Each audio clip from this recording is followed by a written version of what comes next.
नमस्कार। आज हम लोग पढ़ेंगे प्रश्नावली 1.3 एक्सरसाइज 1.3। यह एनसीईआरटी बुक का है, क्लास 10 का है। ठीक है, तो हम लोग देखेंगे कि कैसे हम लोग इसको बनाएंगे। तो यहाँ पे 1, 2, 3 ये 3 क्वेश्चन दिया हुआ है, लेकिन 3 में से 3 क्वेश्चन दिया हुआ है। ठीक है, तो सबसे पहले हम लोग कोशिश करेंगे कि आसान क्वेश्चन को पहले बनाएं, फिर उसके बाद आसान से हार्ड की ओर जाएंगे। ठीक है, तो मेरे विचार से ये जो 3 नंबर का 1, 2 और 3 दिया हुआ है, ये तीनों आसान प्रश्न है।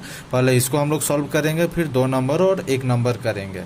ठीक है, तो आइए हम लोग देखते हैं। लेकिन उससे पहले मैं आपको एक बात और बताना चाहता हूँ कि ये जो 1.3 एक्सरसाइज दिया हुआ है और एक्सरसाइज 1.1 दोनों से एक एक प्रश्न पूछे जाएंगे। एक्सरसाइज 1.1 और एक्सरसाइज 1.3 से दोनों से एक एक प्रश्न पूछे जाएंगे, लेकिन दोनों और में रहेगा। या तो एक्सरसाइज 1.1 आप बनाइए या फिर 1.3 बनाइए। ठीक है, दोनों में से एक ही प्रश्न बनाना है जो 3 मार्क्स के लिए एग्जाम में पूछा जाएगा। तो आपको इससे डरने की कोई ज़रूरत नहीं है कि यह हार्ड है और वो आसान है। ठीक है, तो 1.1 भी आप अच्छे से पढ़ सकते हैं, 1.3 भी अच्छे से पढ़ सकते हैं, आप दोनों भी अच्छे से पढ़ सकते हैं। ठीक है, तो आइए हम लोग सबसे पहले 3 का फर्स्ट प्रश्न को सॉल्व करते हैं। सबसे पहले हम लोग देखते हैं, सिद्ध करें कि 1/√2 एक अपरिमेय संख्या है। 1/√2 एक अपरिमेय संख्या, ये हमको सिद्ध करना है। तो इसके लिए आंसर में सबसे पहले हमको मानना पड़ेगा कि माना कि 1/√2 एक परिमेय संख्या है। परिमेय और अपरिमेय हम लोग काफ़ी पीछे क्लास ही हम लोग पढ़ते हुए आ रहे हैं। तो 1/√2 एक परिमेय संख्या है, ये हम लोग मानेंगे। यहाँ पे परिमेय संख्या किसको कहते हैं? तो जिस नंबर को हम लोग a/b के रूप में जिसे हम लोग लिख सकते हैं, उसे हम लोग परिमेय संख्या कहते हैं। तो यहाँ 1/√2 दिया है, जिसको हम लोग a/b मान लिया। ठीक है, चूंकि यह a और b क्या है? पूर्णांक है, जो हम यहाँ पे नीचे लिख चुके। a और b क्या है? पूर्णांक है। लेकिन परिमेय संख्या यहाँ पे है, तो ये परिमेय संख्या के जगह पे हम लोग a/b लिखे हैं।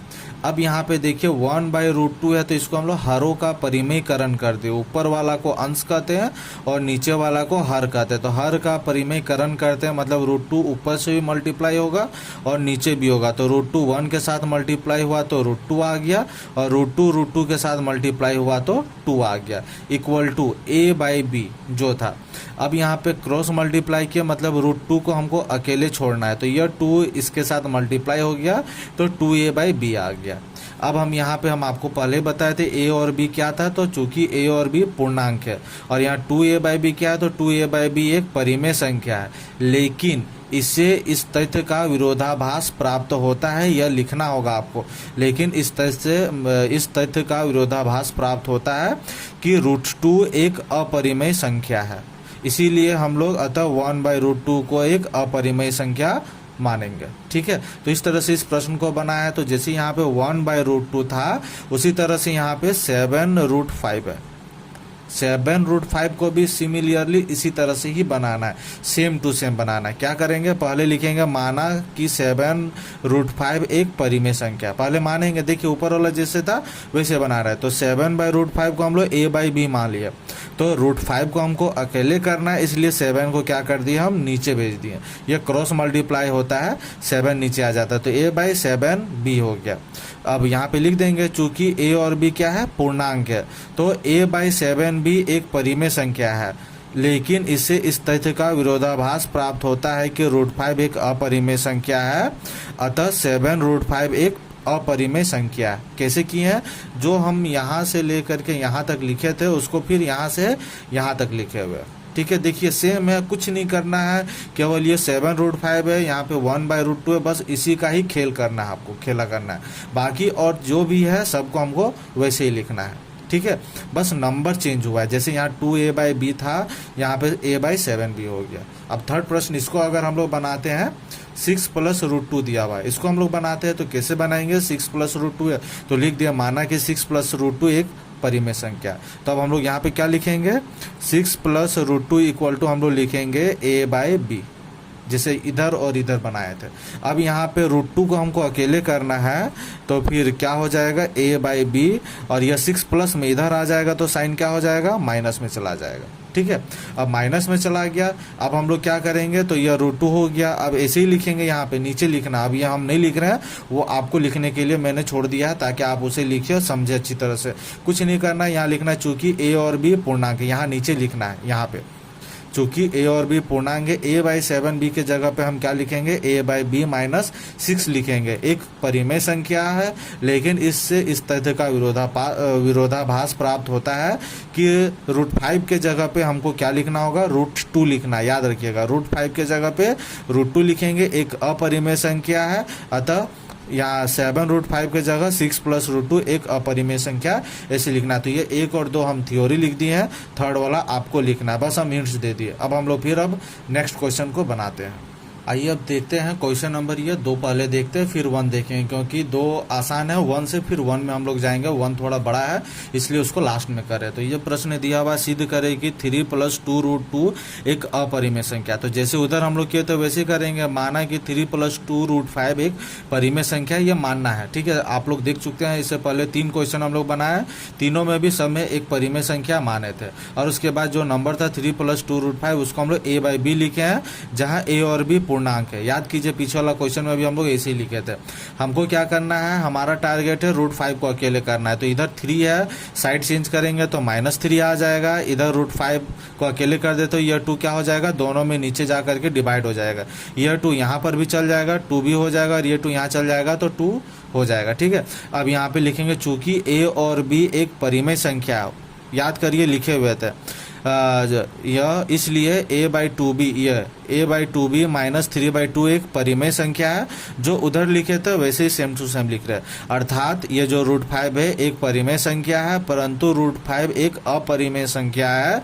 हमें यह विरोधाभास अपनी गलत कल्पना के कारण प्राप्त हुआ था। ये लाइन लिखना है, जरूरी है ये लाइन लिखना, ठीक है। नहीं होता है तो आप याद कर लीजिए, एक ही तो याद करना, बाकी सब वैसे ही बनता है, इसलिए इसको आप याद कर लीजिए या समझ करके लिखिए, जैसा आपकी मर्जी। हमें यह विरोधाभास अपनी गलत कल्पना के कारण प्राप्त हुआ है कि 3 + 2√5 एक परिमेय संख्या है, अतः 3 + 2√5 एक परिमेय संख्या। बस आंसर हो गया। आप एक चीज नोटिस किए हैं इस बात को, जितना हम लोग क्वेश्चन अभी तक 4 बनाया है, चारों एक ही जैसा क्वेश्चन सब बना है। तो ये तो आसान है, आराम से 3 नंबर आप एग्जाम में ला सकते हैं, बस थोड़ा सा आप ध्यान दे तो। अब हम लोग लास्ट जो क्वेश्चन बचा है 1 नंबर, उसको हम लोग बनाते हैं। देखते हैं 1 नंबर में दिया हुआ है, सिद्ध करें कि √5 एक परिमेय संख्या है, अपरिमेय संख्या है √5, ठीक है। तो सबसे पहले लिखेंगे, माना कि √5 एक परिमेय संख्या है, चूंकि इसलिए √5 = a/b, सेम उसी बना रहे हैं। a और b क्या हो जाएगा, पूर्णांक है, और जो नीचे वाला रहता है b वो इक्वल नहीं होना चाहिए 0 का। अब क्या कर दिए हम, दोनों तरफ हम यहाँ पे वर्ग करने पर यहाँ लिख दिए, दोनों तरफ वर्ग, मतलब इधर भी वर्ग और इधर भी वर्ग। स्क्वायर भी बोल सकते हैं इंग्लिश में, या हिंदी में वर्ग बोलिए या पावर 2 बोलिए।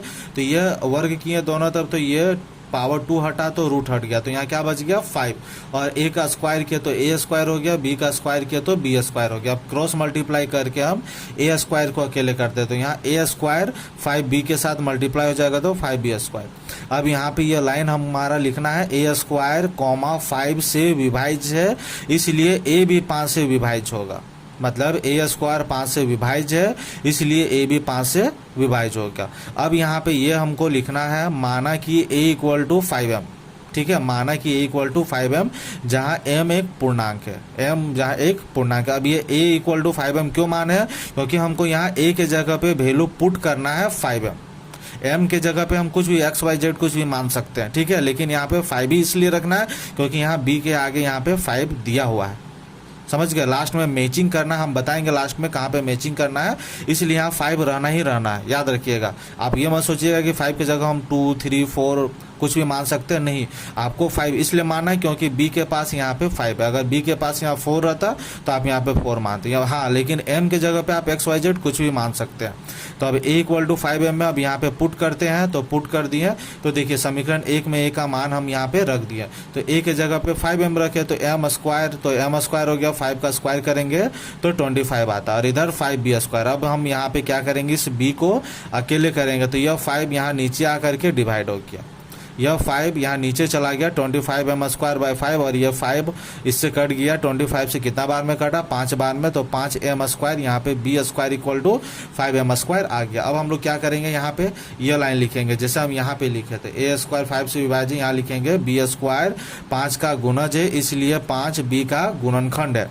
अब लास्ट में लिखेंगे ए और बी का उभयनिष्ठ गुणनखंड कितना हो जा रहा है 5, इसीलिए हम यहाँ पे 5 माने थे, क्योंकि उभयनिष्ठ गुणनखंड 5 आना चाहिए, मतलब ए का भी आना चाहिए और बी का भी 5 आना चाहिए, ठीक है, जो कि विरोधाभास है, हमारी मान्यता गलत थी, इसलिए हम लोग √5 एक अपरिमेय संख्या होगा। इसके साथ ही ये वाला चैप्टर खत्म हो जाता है। अगर इस तरह का और कोई भी प्रश्न दिया जाएगा तो कुछ नहीं, बस ये आपका ये जो नंबर है यह √5 की जगह √2, √3, √6 बस ये नंबर चेंज रह सकता है, ठीक है। तो इसके लिए आपको डरने की कोई ज़रूरत नहीं है, आप बना सकते हैं इजीली, सबसे आसान मैथ है, ठीक है, बस थोड़ा सा समझने वाली बात है, ठीक है। उम्मीद करता हूँ कि यह मैथ समझ में आए, ठीक है। और आज बस इतना ही यह वीडियो, ठीक है, इतना ही मैं समाप्त करता हूँ। अगर आपको ये वीडियो अगर अच्छा लगे तो आप प्लीज़, आपसे रिक्वेस्ट है, हमारे इस चैनल को सब्सक्राइब करिएगा और शेयर भी करिएगा और लाइक भी करिएगा, ठीक है।